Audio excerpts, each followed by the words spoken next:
ಇತಿಹಾಸ ಬರೆಯುತ್ತಿದೆ ಉಜಿರೆಯ ಜನಾರ್ದನ ಸ್ವಾಮಿ ದೇವಸ್ಥಾನದ ಬ್ರಹ್ಮಕಲಶ. ಇದರ ಹಿನ್ನೆಲೆಯಾಗಿ ನಾವು ಸುದ್ದಿ ನ್ಯೂಸ್ ಕೂಡ ಪ್ರತಿ ಕೆಲಸದ ಬಗ್ಗೆ ಕೂಡ ವಿಶೇಷ ವರದಿನ ಪ್ರಸಾರ ಮಾಡ್ತಾ ಬರ್ತಾ ಇದೀವಿ. ಅದರಲ್ಲೂ ಕೂಡ ನಮ್ಮ ದಾಮೋದರ ಒಂದು ಸಂದರ್ಶನ ಮಾಡಿರುವಂತಹ ಒಂದು ಶರತ್ ಕೃಷ್ಣ ಪಡ್ಬೇಟರ್ ಸಂದರ್ಶನ ಜೊತೆಗೆ ಅವರ ತಾಯಿ ಸಂದರ್ಶನ ಕೂಡ ಬಹಳ ಮೆಚ್ಚುಗೆಯನ್ನು ಕೂಡ ಪಡೆದಿತ್ತು. ಅದು ಕೂಡ ಆ ಅನೇಕರು ಅಂತಲ್ಲ, ಖುದ್ದಾಗಿ ಶರತ್ ಸರ್ ಕೂಡ ಅದಕ್ಕೆ ಬಹಳ ಒಂದು ಪ್ರಶಂಸೆಯನ್ನು ವ್ಯಕ್ತಪಡಿಸಿರುವಂತದ್ದು. ಇದೀಗ ನಾವು ಒಂದು ಗುಳ್ಳದ ತೋಟದಲ್ಲಿದ್ದೀವಿ. ಈ ಬ್ರಹ್ಮಕಲಶಕ್ಕೂ ಈ ಗುಳ್ಳಕ್ಕೂ ಏನು ಸಂಬಂಧ ಅನ್ನುವಂಥ ಪ್ರಶ್ನೆ ನಿಮ್ಮಲ್ಲಿ ಖಂಡಿತ ಮೂಡ್ಬೋದು. ಇದಕ್ಕೆ ಉತ್ತರ ನಾನು ಕೊಡೋದಿಲ್ಲ. ಈ ಜನಾರ್ದನ ಸ್ವಾಮಿ ದೇವಸ್ಥಾನದ ಆಡಳಿತ ಮುಕ್ತಸ್ಥರಾಗಿರುವಂತಹ ಶರತ್ಕೃಷ್ಣ ಪಡ್ಬಿಟಾರೆ ಹೇಳ್ತಾರೆ ಇದಕ್ಕೆ ಏನು ಸಂಬಂಧ ಅಂತ. ನಿಜ ಕೂಡ ತುಂಬಾ ವಿಶೇಷವಾಗಿರುವಂತಹ ವರದಿ ಇದು, ನೀವು ಕೇಳಲೇಬೇಕು, ನೋಡ್ಲೇಬೇಕಾಗಿರುವಂತದ್ದು. ನಿಜ ಕೂಡ ನಮ್ ಕೂಡ ಗೊತ್ತಿರ್ಲಿಲ್ಲ, ಇಲ್ಲಿ ಬಂದ ನಂತರ ಗೊತ್ತಾಯ್ತು ಈ ಮಟ್ಟುಗುಳ್ಳ ಅಂದ್ರೆ ಏನು, ಈ ದೇವಸ್ಥಾನಕ್ಕೂ ಇಲ್ಲಿಗೆ ಸಂಬಂಧ ಏನು, ಜೊತೆಗೆ ಉಡುಪಿ ಕೂಡ ಇಲ್ಲಿ ಕೂಡ ವಿಶೇಷ ಸಂಬಂಧ ಇದೆ ಅಂತ ನೀವು ಹೇಳಿದೀರಾ. ಸೊ ಇದನ್ನ ಇವಾಗ ಹೇಳಿದ್ರೆ ಜನಗಳು ಕೂಡ ಒಂದು ವಿಶೇಷ ಒಂದು ಮಾಹಿತಿ ಸಿಕ್ಕಿದ್ದಾಗ ಆಗುತ್ತೆ. ಓಂ ಶ್ರೀ ಜನಾರ್ದನ ನಮಃ. ಎಲ್ರಿಗೂ ನಮಸ್ಕಾರಗಳು.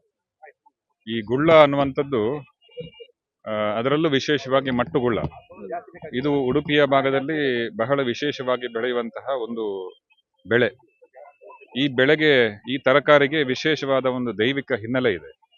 600 ವರ್ಷಗಳ ಹಿಂದೆ ವಾದಿರಾಜ ಸ್ವಾಮಿಗಳು ಇದನ್ನು ಬಿತ್ತಿದ್ರು ಅನ್ನುವಂತಹ ಒಂದು ಇತಿಹಾಸ ಇದೆ, ದಾಖಲೆ ಇದೆ. ಅದರಿಂದ ಬಂದಂತಹ ಬೆಳೆಯನ್ನ ಶ್ರೀಕೃಷ್ಣನಿಗೆ, ಉಡುಪಿಯ ಶ್ರೀಕೃಷ್ಣನಿಗೆ ಸಮರ್ಪಿಸುವಂತಹ ಒಂದು ಪದ್ಧತಿ ಇದೆ. ಅದರಲ್ಲೂ ವಿಶೇಷವಾಗಿ ಪರ್ಯಾಯದ ಸಂದರ್ಭದಲ್ಲಿ ಬೆಳೆದಂತಹ ಪ್ರಥಮ ಬೆಳೆಯನ್ನ ಕೃಷ್ಣನಿಗೆ ಸಮರ್ಪಿಸುವಂತಹ ಒಂದು ಸಂಪ್ರದಾಯ ಬೆಳೆದು ಬಂದಿದೆ. ಇದಕ್ಕೆ ವಿಶೇಷವಾದ ಒಂದು ಮಹತ್ವ ಇದೆ ಉಡುಪಿಯಲ್ಲಿ. ಇವತ್ತು ಉಜಿರೆಯಲ್ಲಿ ಇದಾಗುವಂಥದ್ದು ನಮ್ಮ ಒಂದು ಇತಿಹಾಸವನ್ನ ಮರುಕಳಿಸುವಂತಹ ಒಂದು ಸಂದರ್ಭ ಅಂತ ಹೇಳಿ ನಾನು ಭಾವಿಸ್ತೇನೆ. ಉಜಿರೆ ಜನಾರ್ದನ ದೇವಸ್ಥಾನದಲ್ಲಿ ನಡೆಯುವಂತಹ ಬ್ರಹ್ಮಕಲಶೋತ್ಸವ ಮತ್ತು ಕಾರ್ಯಕ್ರಮಗಳು, ಅದರ ಹಿನ್ನೆಲೆಯಲ್ಲಿ ಉಡುಪಿಯ ಮತ್ತು ಉಜಿರೆಯ ಸಂಬಂಧವನ್ನ ಪುನಃ ಮೆಲುಕು ಹಾಕುವಂತಹ ಒಂದು ಸಂದರ್ಭ ಒದಗಿ ಬಂದಿದೆ ಅಂತ ಹೇಳಿ ನಾನು ಹೇಳಲಿಕ್ಕೆ ಭಾವಿಸ್ತಾ ಇದ್ದೇನೆ. ಯಾಕೆಂತ ಹೇಳಿದ್ರೆ 800 ವರ್ಷಗಳ ಹಿಂದೆ ಶ್ರೀ ಮಧ್ವಾಚಾರ್ಯರು ಉಜಿರೆಗೆ ಬಂದು ಇಲ್ಲಿ ಇದ್ದು ಒಂದು ಗ್ರಂಥವನ್ನ ಬರೆದಿರುವಂಥದ್ದು ನಾವೆಲ್ಲ ತಿಳಿದಿದ್ದೇವೆ. ಇವತ್ತು ಉಡುಪಿ ಮತ್ತೆ ಉಜಿರೆ ಅನ್ನುವಂಥದ್ದು ಎರಡು ದೊಡ್ಡ ಕ್ಷೇತ್ರಗಳಿಗೆ ನಡುವೆ ಇರುವಂತಹ ಸಂಬಂಧ. ಆ ಸಂಬಂಧ ಇವತ್ತು ಉಡುಪಿಯ ಮಟ್ಟುಗುಳ್ಳ ಏನಿದೆ ಅದನ್ನ ಉಜಿರೆಯ ನೆಲದಲ್ಲಿ ಬೆಳೆದು ಏನು ಬೆಳೆ ಇದೆ ಅದನ್ನ ಜನಾರ್ದನನಿಗೆ ಸಮರ್ಪಿಸುವಂತಹ ಒಂದು ಕೆಲಸ ಇದು. ಉಡುಪಿಗೂ ಮತ್ತು ಉಜಿರೆಗೆ ಇರುವಂತಹ ಒಂದು ಸಂಬಂಧವನ್ನ ಪುನಃ ನೆನಪಿಸುವಂತಹ, ಪುನಃ ಸ್ಥಾಪಿಸುವಂತಹ ಒಂದು ಕೆಲಸ ಅಂತ ಹೇಳಿ ನಾನು ಭಾವಿಸ್ತೇನೆ. ಅದೇ ಉಡುಪಿಯ ಕಟಪಾಡಿಯಲ್ಲಿ ಸಿಗುವಂತ ಈ ಒಂದು ಮಟ್ಟುಗುಳ್ಳದ ಆ ಬೀಜ ಅಂತ ಹೇಳ್ಬೋದು. ಅದನ್ನ ಶ್ರೀಕೃಷ್ಣ ಮಠಕ್ಕೂ ಕೂಡ ಕೊಡ್ತಾರೆ. ಇದೀಗ ಇಲ್ಲಿ ಕೂಡ ಬೆಳೆದಿರುವಂತದ್ದು. ನಿಜ ಕೂಡ ಯಾರು ಕೂಡ ನೆನೆಸ್ಕೊಳ್ಳಕ್ಕೂ ಸಾಧ್ಯ ಇಲ್ಲ ಅಂತಹ ಒಂದು ಸಂಬಂಧವು ಇಲ್ಲಿ ಸೃಷ್ಟಿಯಾಗಿದೆ. ಸೊ ಒಟ್ಟು 250 ಗಿಡಗಳ ಮೂಲಕ 2 ಕ್ವಿಂಟಲ್ ಅಷ್ಟು ಈ ಸಲಿಯ ಹೊರೆ ಕಾಣಿಕೆಗೆ ಇಲ್ಲಿಯೇ ಒಂದು ಮಟ್ಟುಗುಳ್ಳ ಸಮರ್ಪಣೆ ಆಗ್ತಾ ಇರುವಂತದ್ದು. ಸೊ ಇದು ನಮ್ಮ ದೇವಸ್ಥಾನಕ್ಕೆ ಇನ್ನಷ್ಟು, ನೀವಾಗ್ಲೇ ಹೇಳಿದೆ, ಒಂದು ಮತ್ತಷ್ಟು ಇತಿಹಾಸವನ್ನ ಮರುಕಳಿಸುವಂತ ಒಂದು ಸನ್ನಿವೇಶ ಅಂತ. ಸೊ ಮಟ್ಟುಗುಳ್ಳದ ವಿಶೇಷತೆ ಕೂಡ ಇರುವಂತದ್ದು. ಅದು ಕೂಡ ಬೀಜ ಕಡಿಮೆ, ತುಂಬಾ ಟೇಸ್ಟ್ ಅಂತ. ಕೃಷ್ಣನಿಗೆ ನೈವೇದ್ಯ ಕೊಡ್ತಾರೆ. ಹೌದು, ಖಂಡಿತವಾಗಿ ಕೃಷ್ಣನಿಗೆ ನೈವೇದ್ಯದ ಸಮರ್ಪಣೆ ಆಗಲೇಬೇಕು. ಮಟ್ಟುಗುಳ್ಳದ ನೈವೇದ್ಯ ಇಲ್ಲದೆ ಕೃಷ್ಣನಿಗೆ ನೈವೇದ್ಯ ಸಂಪೂರ್ಣ ಆಗುವುದಿಲ್ಲ. ಇದಕ್ಕೆ ವಿಶೇಷ ಇವತ್ತು ಉಜಿರೆಯಲ್ಲಿ ಬೆಳೆದಿರುವಂತದ್ದು ವಿಶೇಷವಾಗಿ ಶ್ರೀ ಜಯರಾಮ್ ಮತ್ತು ಶ್ರೀಮತಿ ಸುಮಾ ಅವರ ಪರಿಶ್ರಮದಿಂದ ಇಂತಹ ಒಂದು ಕೆಲಸ ಆಗಬೇಕು ಅನ್ನುವಂತಹ ದೃಢ ನಿರ್ಧಾರ ಮಾಡಿ ಇವತ್ತು ತರಕಾರಿ ಬೆಳೆಯುವಂಥದ್ದು ಎಷ್ಟು ಕಷ್ಟ ಅಂತ ಕೃಷಿಕರಿಗೆ ಗೊತ್ತಿದೆ. ಅದರಲ್ಲೂ ವಿಶೇಷವಾಗಿ ಒಂದು 250 ಗಿಡಗಳನ್ನ ಮಾಡಿ ಅದನ್ನ ರಾತ್ರಿ ಹಗಲು ಕಾಪಾಡಿಕೊಂಡು ಎಲ್ಲ ಬಗೆಯ ಅದಕ್ಕೆ ಏನು ಸಿದ್ಧತೆಯನ್ನ ಮಾಡಿಕೊಂಡು ಇವತ್ತು ಸುಮಾರು 2 ಕ್ವಿಂಟಾಲ್ನಷ್ಟು ಮಟ್ಟುಗುಳ್ಳವನ್ನ ದೇವರಿಗೆ ಸಮರ್ಪಣೆ ಮಾಡುವಂಥದ್ದು ಬಹಳ ದೊಡ್ಡ ಕೆಲಸ. ಅದು ಅವರ ದೇವರ ಮೇಲೆ ಇರುವಂತಹ ಭಕ್ತಿಗೆ ಸಾಕ್ಷಿ. ಶ್ರೀ ಜಯರಾಮ್ ಮತ್ತು ಶ್ರೀಮತಿ ಸುಮಾ ಅವರಿಗೆ ದೇವರು ಸಂಪೂರ್ಣ ಅನುಗ್ರಹ ನೀಡಲಿ ಅಂತ ಹೇಳಿ ಈ ಸಂದರ್ಭದಲ್ಲಿ ನಾನು ಪ್ರಾರ್ಥಿಸ್ತಾ ಇದ್ದೇನೆ. ಸೊ ನೀವೊಬ್ಬ ಆಡಳಿತ ಮುಕ್ತೇಶ್ವರರಾಗಿ ಇದೀಗ ತುಂಬಾ ಜನರು, ಈಗ ಒಬ್ಬರಿಬ್ರು, ಚಿಕ್ಕವರು ಅಂತಿಲ್ಲ ದೊಡ್ಡವರು ಅಂತಿಲ್ಲ, ಎಲ್ಲರೂ ಕೂಡ ಇದಕ್ಕೊಂದು ಸೇವೆಗೆ ಮುಂದಾಗಿದ್ದಾರೆ. ನಿಮ್ಗೆ ಅದನ್ನ ನೋಡಿದಾಗ ಎಷ್ಟು ಖುಷಿ ಆಗ್ತಾ ಇದೆ? ನನಗೆ ಮನಸ್ಸು ತುಂಬಿ ಬರ್ತಾ ಇದೆ. ಯಾಕೆಂತ ಹೇಳಿದ್ರೆ ನೀವು ದೇವಸ್ಥಾನದಲ್ಲಿ ಸಾಯಂಕಾಲ 6 ಗಂಟೆ ನಂತರದ ಒಂದು ವಾತಾವರಣ ನೋಡಬೇಕು. ನಿನ್ನೆಯ ದಿನಕ್ಕೆ ಸುಮಾರು 1,000ದಷ್ಟು ಜನ ಶ್ರಮದಾನಕ್ಕೆ ಬಂದಿದ್ರು. ಇದೆಲ್ಲ ಬಹುಶಃ ಅಭೂತಪೂರ್ವ. ನೀವು ಹಿಂದೆಯೂ ಆಗ್ಲಿಲ್ಲ, ಇನ್ನೂ ಆಗ್ಲಿಕ್ಕಿಲ್ಲ ಅನ್ನುವಂತಹ ಒಂದು ವಾತಾವರಣ ಅಲ್ಲಿ ಸೃಷ್ಟಿಯಾಗಿತ್ತು. ಇದೆಲ್ಲ ನೋಡುವಾಗ ನಾವೆಲ್ಲ ತೃಣ ಮಾತ್ರ ಅಂತ ಹೇಳಿ ಕಾಣ್ತದೆ. ನಾವೆಲ್ಲ ಏನು ಇವರ ಶ್ರಮದ ಮುಂದೆ ನಮ್ಮ ಶ್ರಮ ಏನೂ ಇಲ್ಲ ಅಂತ ಕಾಣ್ತದೆ. ಅದರ ಸಾಲಿಗೆ ಸೇರುವಂಥದ್ದು ಇವತ್ತಿನ ಈ ಮಟ್ಟುಗುಳ್ಳದ ಬೆಳೆ. ಜಯರಾಮ್ ಮತ್ತು ಅವರ ಸಂಗಡಿಗರು ಮಾಡಿರುವಂತಹ ಕೆಲಸ ಅದು ಬಹಳ ದೊಡ್ಡ ಕೆಲಸ. ಯಾಕಂದ್ರೆ ಭಕ್ತಿಯಿಂದ ಮಾಡಿರುವಂಥದ್ದು ಅದಕ್ಕೆ ಸಾಟಿ ಇಲ್ಲ. ನೀವು ಎಷ್ಟೇ ಬೇರೆ ಯಾವುದೇ ರೂಪದಲ್ಲಿ ಹಣದ ರೂಪದಲ್ಲಿ ಇರ್ಬೋದು ಅಥವಾ ಬೇರೆ ಯಾವುದೇ ರೂಪದಲ್ಲಿ ಮಾಡಿದ್ರು ಆ ಶ್ರಮ ಪಟ್ಟು ಮಾಡಿದಂತಹ ಮತ್ತು ಅದನ್ನ ದೇವರಿಗೆ ಸಮರ್ಪಣೆ ಮಾಡುವಂತಹ ಕೆಲಸ ಇದೆಯಲ್ಲ, ಅದು ಬಹಳ ದೊಡ್ಡ ಕೆಲಸ. ನಮ್ಗೆ ಎಲ್ರಿಗೂ ಮನಸ್ಸು ತುಂಬಿ ಬರ್ತಾ ಇದೆ. ಎಲ್ರೂ ದೇವರಿಗೆ ಎಲ್ರಿಗೂ ಅವರಿಗೆ ವಿಶೇಷವಾದ ಆಶೀರ್ವಾದವನ್ನ ನೀಡ್ಲಿ, ಅವರು ವಿಶೇಷ ಸಾಮರ್ಥ್ಯವನ್ನ ನೀಡ್ಲಿ ಅಂತ ಹೇಳಿ ಈ ಸಂದರ್ಭದಲ್ಲಿ ಬಯಸ್ತಾ ಇದ್ದೀನಿ. ಇದೀಗ ಈ ಮಟ್ಟುಗುಳ್ಳ ಅದೇ ರೀತಿಯಾಗಿ ಈ ಬ್ರಹ್ಮಕಲಶ ಬಗ್ಗೆ ಮಾತಾಡಕ್ಕೆ ಈ ಹಿಂದೆ 2 ವರ್ಷ ಬ್ರಹ್ಮಕಲಶದ ಅಧ್ಯಕ್ಷರಾಗಿರುವಂತಹ ಪಾಂಡುರಂಗ ಬಾಳಿಗೆ ಇದ್ದಾರೆ. ಸರ್, ಈಗ ನಾವಿಲ್ಲಿ ನೋಡಿದ್ವಿ ಮಟ್ಟುಗುಳದ ಪೂಜೆ ಎಲ್ಲ ಮಾಡ್ಬಿಟ್ಟು ಅದನ್ನ ಹೊರ ಕಾಣಿಕೆ ಸಮರ್ಪಣೆಗೋಸ್ಕರ ದೇವರಿಗೆ ಸಮರ್ಪಣೆ ಮಾಡಕ್ಕೆಲ್ಲ ಸಿದ್ಧವಾಗಿರುವಂತದ್ದು. ಸೊ ನಿಮ್ಗೂ ಕೂಡ ಇದ್ರ ವಿಶೇಷತೆ ಗೊತ್ತೇ ಇದೆ, ಮಟ್ಟುಗುಳ್ಳ ಅಂದ್ರೆ ಏನು, ಅದು ಎಲ್ಲಿ ಬೆಳೀತಾರೆ, ಮತ್ತೆ ಉಡುಪಿಗೂ ಅಲ್ಲಿಗೂ ಸಂಬಂಧ, ಅದನ್ನು ಕೂಡ ಶರಸರ್ ಕೂಡ ಹೇಳಿದ್ರು, ನೀವು ಕೂಡ ಹೇಳಿದ್ರೆ ಉತ್ತಮ ಅನ್ನುವಂಥದ್ದು. ಮಟ್ಟುಗುಳ್ಳವನ್ನು ನಾನು ನೋಡಿದ್ದೇನೆ. ಯಾಕಂದರೆ ನಾನು ಮಟ್ಟುವಿಗೆ ಹೋಗಿದ್ದೇನೆ. ಒಂದು 50 ವರ್ಷ ಮೊದಲು ಮಟ್ಟುವಿಗೆ ಹೋಗಿ ಅಲ್ಲಿ ಹೇಗೆ ಗುಳ್ಳ ಮಾಡ್ತಾರೆ ಅಲ್ಲಿ ಒಂದ್ಸರಿ ಎಲ್ಲ ತಿರುಗಾಡಿಕೊಂಡು ಬಂದವ. ಮತ್ತು ಆಮೇಲೆ ಮತ್ತೆ ಆನ್ಲೈನಲ್ಲೆಲ್ಲ ನೋಡಿದ್ದೇನೆ ನಾನು. ಆದರೂ ಮಟ್ಟುವಿಗೆ ಹೋಗಿ ನಾನು ಅಲ್ಲಿ ಗುಳ್ಳ ನೋಡಿಕೊಂಡು ಬಂದವ. ಆದ್ದರಿಂದ ಮಟ್ಟುಗುಳ್ಳದ ವಿಶೇಷ ನನಗೆ ಗೊತ್ತುಂಟು. ಮಟ್ಟುಗುಳ್ಳದಿಂದ ಅಲ್ಲಿ ದೇವರಿಗೆ, ಕೃಷ್ಣ ದೇವರಿಗೆ, ಉಡುಪಿಯ ಶ್ರೀಕೃಷ್ಣ ದೇವರಿಗೆ ಮಟ್ಟುಗುಳ್ಳದ್ದೇ ಅಲ್ಲಿ ನೈವೇದ್ಯ. ಹೌದು, ಡೈಲಿ ಮಟ್ಟುಗುಳ್ಳ ಆಗುವ ಟೈಮ್ನಲ್ಲಿ ಶ್ರೀಕೃಷ್ಣ ದೇವರಿಗೆ ಮಟ್ಟುಗುಳ್ಳದೇ ನೈವೇದ್ಯ ಆಗಬೇಕು. ಆ ನೈವೇದ್ಯದಲ್ಲಿ ಅದರ ಪದಾರ್ಥ ಮಾಡಿಕೊಂಡು ಇದು ಮಾಡುವಂಥದ್ದು ಎಲ್ಲರಿ ಬಂದವರಿಗೆಲ್ಲ ಬಡಿಸ್ತಾರೆ. ಹಾಗಾದ್ರೆ ಮಟ್ಟುಗುಳ್ಳಕ್ಕೆ ಒಂದು ಭಾರಿ ವಿಶೇಷ ಉಂಟು. ಯಾಕಂತೇಳಿದ್ರೆ ಈಗ ನಮ್ಮ ದನಿಗಳು ಹೇಳಿದ ಹಾಗೆ ಅಲ್ಲಿ ಮಟ್ಟುಗುಳ್ಳ ಅಲ್ಲಿ ಯಾರ ವಿಪ್ರ ಇವರು ಎಲ್ಲ ಹೋಗಿ ಅಲ್ಲಿ ಅಲ್ಲಿಯ ಪೂಜೆ ಮಾಡುವವರೆಲ್ಲ ಇದ್ದಾರಲ್ಲ, ಅರ್ಚಕರು, ಅವರು ಹೋಗಿ ಅಲ್ಲಿ ಅವರು ಮಟ್ಟುಗುಳ್ಳವನ್ನು ಸ್ವಾಮಿಗಳವರಿಗೆ ಬೀಜ ಕೊಟ್ಟು ಅವರೆಲ್ಲ ಸ್ಟಾರ್ಟ್ ಮಾಡಿದಂತ. ಈಗ ಮಟ್ಟುಗುಳ್ಳ ಈಗಲೂ ಅಲ್ಲಿ ಕೃಷ್ಣ ದೇವರಿಗೆ ನೈವೇದ್ಯಕ್ಕೆ ಮಟ್ಟುಗುಳ್ಳ ಹೋಗ್ತದೆ. ಹೌದೌದು, ಈಗಲೂ ಅದೊಂದು ವಿಶೇಷ. ಇದೀಗ ಉಜಿರೆಯ ಜನಕ್ಕೆ ಕೂಡ ಇಲ್ಲಿಯ ಭಕ್ತಾದಿಗಳಿಗೂ ಕೂಡ ಆ ಮಟ್ಟುಗುಳ್ಳದ ಸವಿಯ ಅಂತ ಒಂದು ಭಾಗ್ಯ ಸಿಕ್ಕಿರುವಂತದ್ದು. ಖಂಡಿತವಾಗಿ. ಯಾಕಂತ ಹೇಳಿದ್ರೆ ಮಟ್ಟುಗುಳ್ಳ ಈಗ ಉಜಿರೆಗೆ ಬಂದು ಮುಟ್ಟಿದೆ.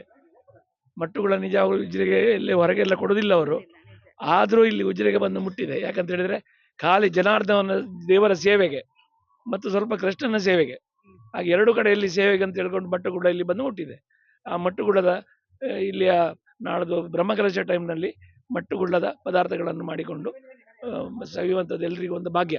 ಈಗ ನೋಡ್ಬೋದು, ಈ ನೀವು ಜನಾರ್ದನ ಸ್ವಾಮಿ ದೇವಸ್ಥಾನದ ಮುಂಭಾಗ ಬಂದು ನೀವು ಸೂರ್ಯ ದೇವಸ್ಥಾನದ ರಸ್ತೆಯಲ್ಲಿ ಬಂದಾಗ ನಿಮ್ಗೆ ಈ ಜಾಗ ಕಾಣಿಸುತ್ತೆ. ಜಯರಾಮ ಅವರ ಈ ಮಟ್ಟುಗುಳ್ಳದ ತೋಟ, ಬಹಳ ವಿಶಾಲವಾಗಿರುವಂತಹ ಮಟ್ಟುಗುಳ್ಳದ ತೋಟ ಇದು. 250 ಗಿಡ ಇದೆ.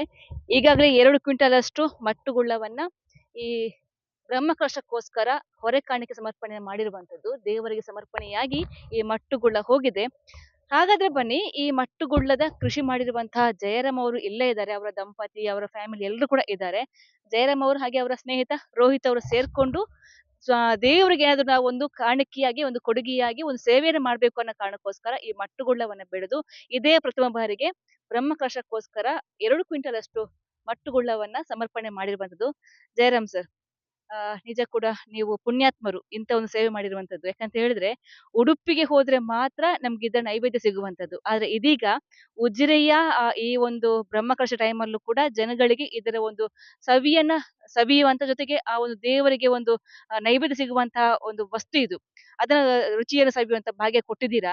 ಸೊ ನಿಮ್ಗೆ ಈ ಒಂದು ಸೇವೆ ಮಾಡ್ಬೇಕಂತ ಹೇಗೆ ಮನಸ್ಸಿಗೆ ಬಂತು? ನಿಮ್ಗೆ ಈ ಬೆಳೆಯನ್ನ ಬೆಳೆಯೋಕೆ ಹೇಗೆ ಒಂದು ಸ್ಫೂರ್ತಿ ಆಯ್ತು? ಸಾಮಾನ್ಯವಾಗಿ ನಾವು ಉಡುಪಿ ಕೃಷ್ಣ ಮಠದಲ್ಲಿ ಪರ್ಯೋತ್ಸವ 2 ವರ್ಷಕ್ಕೊಮ್ಮೆ ನಡೀತಾ ಇರ್ತದೆ. ಅಲ್ಲಿ ಮಟ್ಟುಗುಳ್ಳ ಸಮರ್ಪಣೆ ಆಗ್ತಾ ಇರ್ತದೆ ದೇವರಿಗೆ. ಅದೇ ಒಂದು ನಾನು ಚಿಕ್ಕ ಒಂದು ಆಲೋಚನೆ ಬಂತು, ಯಾಕೆ ನಮ್ಮ ಊರಿನಲ್ಲಿ ಒಂದು ಬ್ರಹ್ಮಕಲಶ ಇಷ್ಟು ದೊಡ್ಡ ಉತ್ಸವ ನಡೀತಾ ಇರುವಾಗ ನಮ್ಮದೊಂದು ಯಾಕೆ ಚಿಕ್ಕ ಕಾಣಿಕೆನ ಕೊಡ್ಬೇಕು ಅಂತ ಅನಿಸ್ತಿದೆ. ಹಾಗಾಗಿ ಅಲ್ಲಿ ಅವರೊಟ್ಟಿಗೆ ಪರಿಚಯಿಸಿ ಕೇಳಿದೆ. ಅವ್ರು ಹೇಳಿದ್ರು, ಬರೋದು ಕಷ್ಟ, ಅಂದ್ರೆ ಮಟ್ಟಲ್ಲಿ ಮಾತ್ರ ಈ ಬೆಳೆ ಬರೋದು, ನೀವೊಂದು ದೇವರ ಉದ್ದೇಶಕ್ಕೆ ಹಾಕಿ ನೋಡಿ, ಬಂದ್ರೆ ದೇವರ ಪುಣ್ಯ, ಪರವಾಗಿಲ್ಲ. ಹಾಗೆ ಅವರ ಒಂದು ಉದ್ದೇಶದಿಂದ ನಾವು ಇಲ್ಲಿಂದ ಬೀಜ ಇಟ್ಕೊಂಡು ಬಂದೇವೆ ಮಟ್ಟಿಂದ. ದೇವರ ಉದ್ದೇಶದಿಂದ ಅದೇ ಉದ್ದೇಶದಿಂದ ಇಟ್ಕೊಂಡು ಬಂದು ದೇವರ ಇದರಲ್ಲಿ ಈಗ ನಾವು ನೋಡ್ತಾ ಇದ್ದೇವೆ ಈ ಬೆಳೆ ಸಂಪೂರ್ಣವಾಗಿ ಬಂದಿದೆ. ಅದೇ 2 ತಿಂಗಳು ಟೋಟಲ್ ಒಂದು 3 ತಿಂಗಳು ಈ ಬೆಳೆಗೆ. ಮತ್ತೆ ಅದಕ್ಕೆ ಇದಿರುವುದಿಲ್ಲ, ಬಾಳಿಕೆ ಬಾರಿ ಕಡಿಮೆ. ಇದರಲ್ಲಿ ಆ ಮಟ್ಟಿನ ಗಾತ್ರ ಮಾತ್ರ ರುಚಿ ಇಲ್ಲಿಗೆ ಬರ್ಲಿಕ್ಕೆ ಸಾಧ್ಯ ಇಲ್ಲ. ಅವ್ರು ಫಸ್ಟ್ಗೆ ಹೇಳಿದ್ದಾರೆ, ಆದ್ರೂ ತೊಂದರೆ ಇಲ್ಲ, ನೀವು ಪ್ರಯತ್ನ ಮಾಡಿ, ದೇವರಿಗೆ ಒಂದು ಮಟ್ಟದ್ದು ಏನು ಆಗ್ಲಿಕ್ಕಿಲ್ಲ, ಅವರು ಹೇಳಿದಾಗೆ ಬಂದಿದೆ. ಅದೇ ಒಂದು ನಮ್ಗೆ ಖುಷಿ ಅಷ್ಟೇ. ಇಷ್ಟರಲ್ಲಿ ಎಂತ ಇದ್ದಾದ್ರೂ ಸಹ ನನ್ನ ಜೊತೆ ರೋಹಿತ್ ಇದ್ರು, ಅವ್ರು ಒಳ್ಳೆ ಹೆಲ್ಪ್ ಮಾಡಿದ ಕಾರಣ ಎಷ್ಟೊಂದು ಬೆಳೆ ಬಂದಿದೆ. ಈಗ ಇದು ನೀವು ಮೊದಲೇ ಮಾಡಿರೋದು ಸೇವೆಯಾಗಿ ಮಾಡಿರುವಂತದ್ದು. ಈಗ ನೆಕ್ಸ್ಟ್ ಇದು ಎಷ್ಟು ತಿಂಗಳಿಗೊಮ್ಮೆ ಇದಕ್ಕೆ ಒಂದು ಇಳುವರಿ ಸಿಗುವಂತದ್ದು ಅಂತ ನೆಕ್ಸ್ಟ್ ನೀವು ಇದನ್ನ ಮತ್ತೆ ಮುಂದುವರಿಸ್ತೀರಾ ಹೇಗೆ? ಇಲ್ಲ ಮತ್ತೆ ಮುಂದುವರಿಸುವ ವ್ಯಾಪಾರ ದೃಷ್ಟಿಯಿಂದ ಏನಿಲ್ಲ ನಮ್ದು. ಇದಕ್ಕೆ ದೇವಸ್ಥಾನಕ್ಕೆ ಅಂತಲೇ ಕೊಡುದು. ಎಲ್ಲಿಯಾದ್ರೂ ಇಲ್ಲಿ ಚಿಕ್ಕ ಹತ್ತಿರದಲ್ಲಿ ಯಾವ್ದು ದೇವಸ್ಥಾನ ಇದ್ದಿದ್ರೆ ಅದಕ್ಕೂ ನಾವು ಇದನ್ನೇ ಕೊಟ್ಟು ಬಿಡ್ತೇವೆ. ಗಿಡ ಇರುವಷ್ಟು ದಿವಸ ಬಾಳಿಕೆ ಬರ್ತದೆ ಅಷ್ಟೇ. ಹಾಗೆ Okay. ಮತ್ತೇನು ಇದು ಮಾಡುವ ಉದ್ದೇಶ So, ಇಲ್ಲ. ಇದು ಕಂಪ್ಲೀಟ್ ಆಗಿ ಯಾವುದೇ ಒಂದು ವ್ಯಾಪಾರ ದೃಷ್ಟಿಯಾಗಿ ಅಥವಾ ಇದನ್ನೊಂದು ಸೇಲ್ ಮಾಡ್ಬೇಕು ಅಂತ ಉದ್ದೇಶ ಇಲ್ವೇ ಇಲ್ಲ. ಕಂಪ್ಲೀಟ್ ಆಗಿ ಒಂದು ಸೇವೆಯ ರೂಪದಲ್ಲಿ ಕೊಡ್ಬೇಕು ಅನ್ನೋ ಉದ್ದೇಶದಿಂದ ನೀವು ಅಲ್ಲಿನ ಮಟ್ಟೂರಿನಿಂದ ಒಂದು ಬೀಜ ತಗೊಂಡ್ಬಂದು ಇಲ್ಲಿ ನೆಟ್ಟಿರುವಂತದ್ದು. ಸೊ ಇದೀಗ ಇವತ್ತು ಅದನ್ನ ಕೊಯ್ದು ದೇವರಿಗೆ ಸಮರ್ಪಣೆ ಆಗಿದೆ. ಈಗ ಎಷ್ಟು ಖುಷಿ ಇದೆ. ತುಂಬಾ ಖುಷಿ ಆಗ್ತದೆ. ಏನು ಹೇಳುವಾಗಿಲ್ಲ. ನೀವು ಭಾವುಕರಾಗ್ತಾ ಇದ್ದೀರಾ. ಸರಿ. ಓಕೆ, ಅವರ ಮಡದಿದ್ದಾರೆ. ಸೊ ನೀವು ಕೂಡ ಹಾಗೇನೆ, ಒಬ್ರಿಂದ ಈ ಕೆಲಸ ಆಗುವಂತದಲ್ಲ, ನಿಮ್ ಕೂಡ ಅಷ್ಟೇ ಸಪೋರ್ಟ್ ಇದರಲ್ಲಿ ಇದೆ ಅಂತ ಅನೇಕರು ಹೇಳಿದ್ರು. ಈಗ ಇವತ್ತು ಇಲ್ಲಿನ ಒಂದು ಮಟ್ಟುಗುಳ್ಳ ದೇವರಿಗೆ ಸಮರ್ಪಣೆ ಆಯ್ತು. ನಿಮ್ಗೆ ಎಷ್ಟು ಆತ್ಮ ಸಂತೃಪ್ತಿ ಇದೆ, ಎಷ್ಟು ಖುಷಿ ಇದೆ? ತುಂಬಾ ಖುಷಿಯಾಗಿದೆ. ಪಾಪ ತುಂಬಾ ಕಷ್ಟಪಟ್ಟಿದ್ದಾರೆ ಅವ್ರು ಮತ್ತೆ ಇವ್ರು. ತುಂಬಾ ಅಂದ್ರೆ ಯಾವ ತರ ಕಷ್ಟ ಪಡ್ತಾ ಇದ್ರು ಅಂತ, ಹೇಗೆ ಅಂತ? ಬಿಸಿಲಿಗೆ ತುಂಬಾ ಬಿಸಿಲಲ್ಲಿ ಇದ್ ಮಾಡ್ತಿದ್ರು ಅಷ್ಟೇ. ಬಟ್ ಆ ಒಂದು ಬಿಸಿಲಿಂದ ಕಷ್ಟಪಟ್ಟರು ಕೂಡ ಅದು ದೇವರ ಸೇವೆ. ಆ ಒಂದು ದೇವರ ಒಂದು ಕೃಪೆಗೆ ನೀವು 100% ನೀವು ಪಾತ್ರರಾಗಿರ್ತೀರಾ. ಇದೀಗ ಆ ಸೇವೆಗೆ ಒಂದು ಪ್ರತಿಫಲವಾಗಿ ದೇವರು, ಅಂದ್ರೆ ಅವ್ರು ಹೇಳಿದ್ರು ಆಗ್ಲೇ, ಇಲ್ಲಿ ಅದರ ಒಂದು ಇಳುವರಿ ಆಗೋದಿದೆ, ಆದ್ರೂ ಕೂಡ ನಿಮ್ಮ ಒಂದು ಸೇವೆಗೆ ಆ ನೋಡ್ಬೋದು ಆ ಫಲಶ್ರುತಿಯಾಗಿ ಎಲ್ಲ ಗಿಡದಲ್ಲೂ ಕೂಡ ಫಲ ಇದೆ. ಹೌದು, ಅದೇ. ಇದನ್ನ ನೋಡಿದಾಗ ನಿಮ್ಗೆ ಒಂದು ಖುಷಿಯ ಭಾವ. ಖುಷಿಯಾಗಿದೆ. ನಾನು ಹೇಳಿದೆ ಅವ್ರ ಹತ್ರ ಬರ್ಲಿಕ್ಕಿಲ್ಲ ಅಂತ ಹೇಳಿದೆ. ಮತ್ತೆ ಅವ್ರು ಹೇಳಿದ್ರು ನೋಡುವ, ನಾನ್ ನೋಡ್ತೇನೆ ಅಂತ ಹೇಳಿದ್ರು. ಅದು ನಂಗೆ ಖುಷಿ ಆಯ್ತು ಮತ್ತೆ. ಅಂತೂ ನೀವು ಮಾಡಿದ ಒಂದು ಕೆಲಸಕ್ಕೆ ಸಾರ್ಥಕ. ಸಾರ್ಥಕ ಆಯ್ತು ಮ್ಯಾಮ್. ನಿಮ್ಮ ಹೆಸರು? ಸುಮಾ. ಓಕೆ ಮೇಡಮ್, ನೀವು? ನಾನು ಭರತ್ರ ಹೆಂಡ್ತಿ ನಾನು. ಅವನ ಅತ್ತಿಗೆ, ಜಯರಾಮ್ ಅವ್ರ ಜಯರಾಮ್ ಅವರ ಅತ್ತಿಗೆ. ಅಂದ್ರೆ ನಾನು ಮದುವೆಯಾಗಿ ಬಂದಾಗಿನಿಂದ ನಾನು ಅವನನ್ನು ನೋಡ್ತಾ ಇದ್ದೇನೆ. ನಾನು ಪ್ರತಿಯೊಂದು ಕೆಲಸ ಕಾರ್ಯ ಧರ್ಮ ಕ್ಷೇತ್ರದಲ್ಲಿ ಸಾಂಪ್ರದಾಯಿಕ ಆಚರಣೆಗಳನ್ನು ಭಕ್ತಿ ಶ್ರದ್ಧೆಯಿಂದ ಅಚ್ಚುಕಟ್ಟಾಗಿ ಪ್ರತಿಯೊಂದನ್ನು ಮಾಡ್ತಾ ಇರ್ತಾನೆ. ಹಾಗೆ ಅವನು ಇದನ್ನು ಸ್ಟಾರ್ಟ್ ಮಾಡುವಾಗಲೇ ನನಗೆ ಗೊತ್ತಿತ್ತು, ಇದು ಖಂಡಿತ ಇದು ಚಂದ ಆಗ್ತದೆ, ದೇವರ ಅನುಗ್ರಹವೂ ಇದರೊಟ್ಟಿಗೆ ಇರ್ತದೆ ಅಂತ ನನ್ನ ಮನಸ್ಸಲ್ಲಿ ಇತ್ತು. ನಂಗೆ ಖಂಡಿತ ಆಗ್ತದೆ ಅಂತ. ಕೆರೆಕಟ್ಟೆ ಉತ್ಸವ ಅಂತ ಒಂದು ಆಗ್ತದೆ ನಮ್ಮ ದೇವಸ್ಥಾನದ್ದು.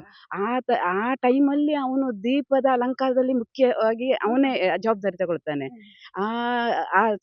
ಅವಳ ಹಾಗೆ ಅವನು ದುಡಿಯುವಂತ ಇದೆಲ್ಲ ಅವನೊಂಥರ ಎಲೆಮರೆಯ ಕಾಯಿ ಅಂತ ಹೇಳುದಿಲ್ಲ, ಆ ತರದಲ್ಲಿ ಅವನು ವರ್ಕ್ ಮಾಡ್ತಾ ಇರ್ತಾನೆ. ಇದು ಅವನಿಗೆ ದೇವರು ಎಲ್ಲವನ್ನು ಅವನ ಮನಸ್ಸಲ್ಲಿರುವ ಅವನ ಪ್ರಾರ್ಥನೆಯನ್ನ ಎಲ್ಲ ಅನುಗ್ರಹಿಸಲಿ ಅಂತ ನಾನು ಬೇಡಿಕೊಳ್ತಾ ಇದ್ದೀನಿ.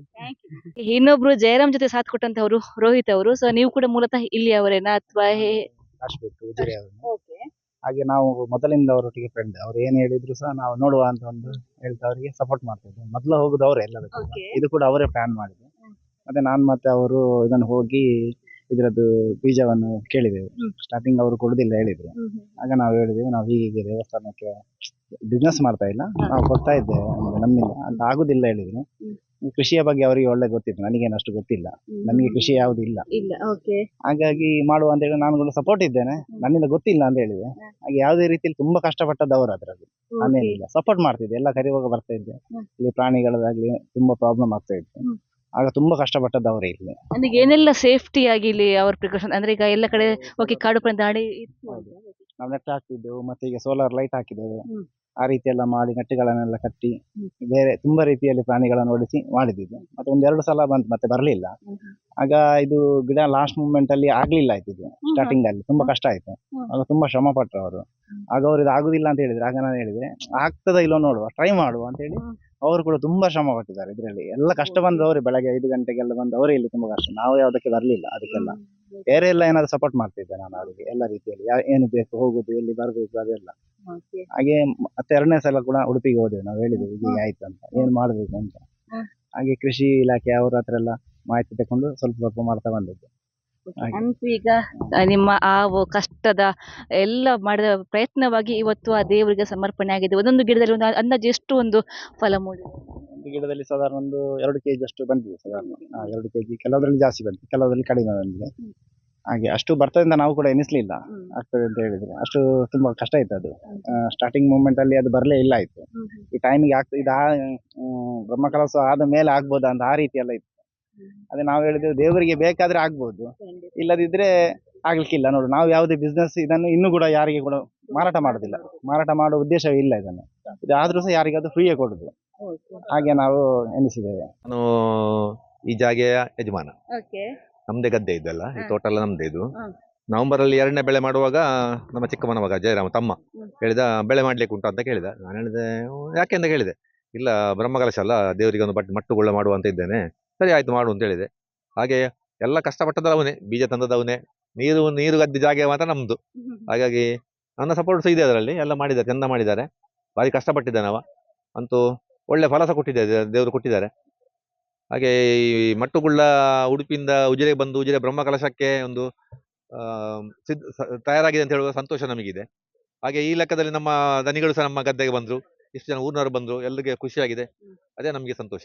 ಇಲ್ಲಿ ನೋಡ್ತಾ ಇರ್ಬೋದು ನೀವು, ಪ್ರತಿಯೊಬ್ಬರು ಕೂಡ ಭಕ್ತಿಯಿಂದ ಈ ಮಟ್ಟುಗುಳ್ಳವನ್ನ ಕೊಯ್ದು ದೇವರಿಗೆ ಸಮರ್ಪಣೆ ಮಾಡುವ ನಮ್ಮ ಕುರಿತ ಸೇವೆ ಇರ್ಲಿ ಅಂತ ಒಂದು ಆ ಕಾಯಕವನ್ನ ಮಾಡ್ತಾ ಇದ್ದಾರೆ. ಒಟ್ಟಿನಲ್ಲಿ 2 ಎಕರೆ ಜಾಗದಲ್ಲಿ 250 ಗಿಡಗಳ ಮೂಲಕ 2 ಕ್ವಿಂಟಲ್ ಅಷ್ಟು ಮಟ್ಟುಗುಳ್ಳವನ್ನ ಈ ಬಾರಿಯ ಬ್ರಹ್ಮಕಲಶಕ್ಕೋಸ್ಕರ ಈ ಜಯರಾಮ್ ಅವರು ಮತ್ತೆ ರೋಹಿತ್ ಅವರು ಸೇರ್ಕೊಂಡು ದೇವರಿಗೆ ಸಮರ್ಪಣೆ ಮಾಡಿದ್ದಾರೆ. ಈ ಮೂಲಕ ಉಡುಪಿಯ ಶ್ರೀಕೃಷ್ಣನ ಉಡುಪಿಯ ಶ್ರೀಮಠದ ನೈವೇದ್ಯವನ್ನು ನಾವೆಲ್ಲರೂ ಕೂಡ ಈ ಒಂದು ಉಜಿರೆಯ ಬ್ರಹ್ಮಕಲಶದಲ್ಲಿ ಕೂಡ ಸವಿಯುವಂತ ಭಾಗ್ಯವನ್ನ ಇವ್ರ ಮೇಲೆ ಕೊಟ್ಟಿರುವಂತದ್ದು.